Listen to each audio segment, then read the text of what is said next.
দেখুন মায়ের মন হারাধন দুঃখীরাম জগাই মাদাই কানাই বলাই আজকে মাংস রান্না হয়েছে। মা খাবারের আগে সবাইকে একসঙ্গে ডেকেছে, কিন্তু সবাইকে মাংস দিতে দিতে মায়ের জন্য কি রয়েছে আর মাত্র এক পিস। ওই পরিবারের একজন রয়েছে ল্যাংড়া, ওই হচ্ছে বিশ্ব হারামজাদা।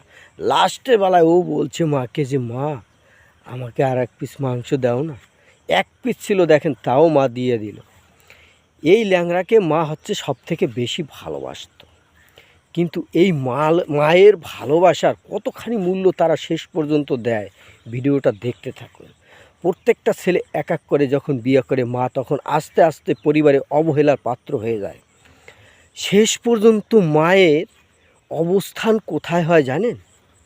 বৃদ্ধাশ্রমে। মা শুধু ভাত খেয়ে ওই ছেলেদের লালন পালন করে বড় করে শেষ পর্যন্ত মায়ের আশ্রয় হয় বৃদ্ধাশ্রমে।